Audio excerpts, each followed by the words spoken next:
که گرفتیم چون همش خرابه. چجوری یه دسر رو خراب کنیم؟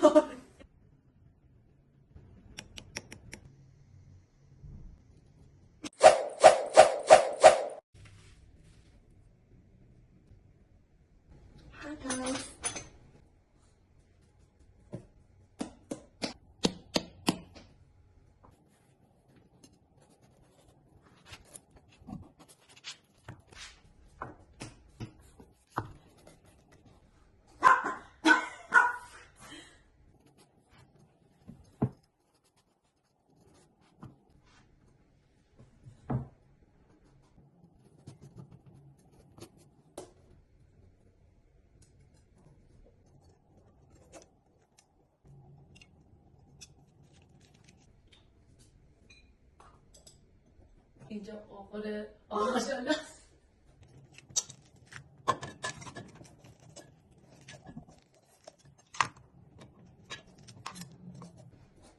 این سنگه خیلی سفته. من خود واقعی نیستم. من خود واقعیم این نیست. خود واقعی من با سیبیله.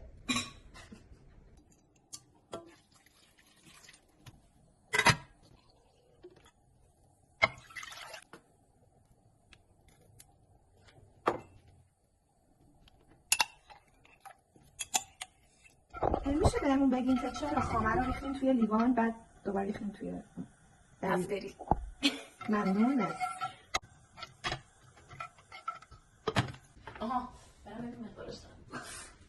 هیچی از چیزی که میخواد درست کنه نمیدونه. هیچی.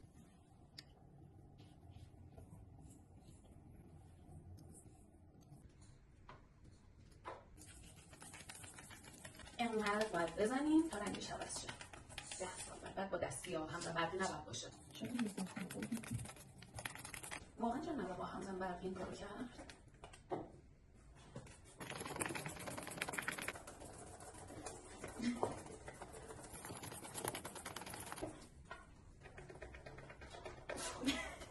بیا از این به بعد مدت 2 دقیقه سکوت کنیم. باش. اوه میافتاد.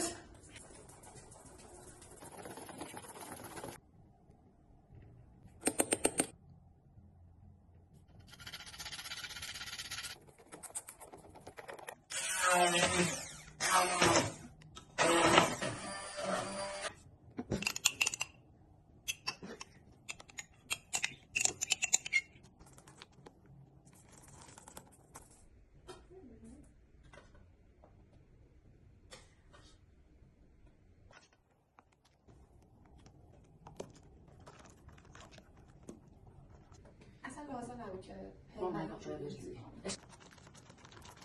صافی رد کنیم بریزیم تو این یا بریزیم تو این بعد چیزی گفت از صافی رد کنی؟ آره همه یه ویدیو مثلا این که توش خود چیز هست مثلا یا زیر دندون نظرم خوب میشه. خوب نمیشه؟ خوب نمیشه؟ خوب میشه؟ خوش چیه؟ کرم بروله پامکین. فوی افتضاحه.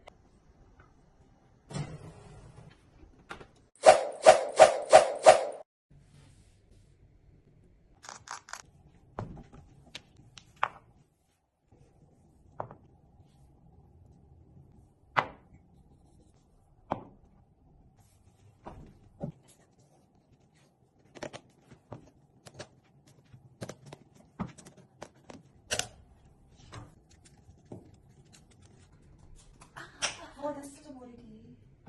آرش میاد نه؟ خر زخمی میخوای فاجت بگیرم؟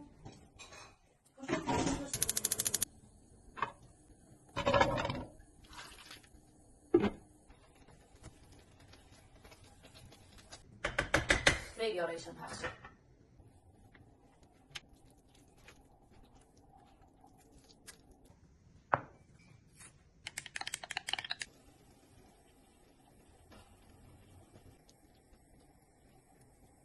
ای خدا سلام.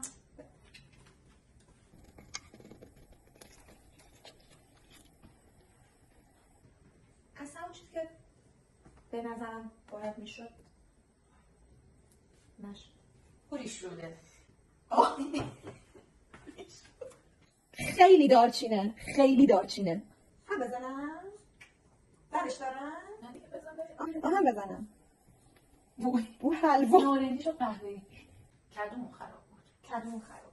حالا بازم اگه سوالی داشتین حتما تو کامنت ها ازمون بپرسید. شما واردی به این دسته. خراب کردم. اشتباهی اول توی یخچال گذاشتم بعد تو فر. حالا خودمون درست نکرده بودیم این دسر رو. سوخته. این از دسر من بهتره. این ببین شیر برنج میده.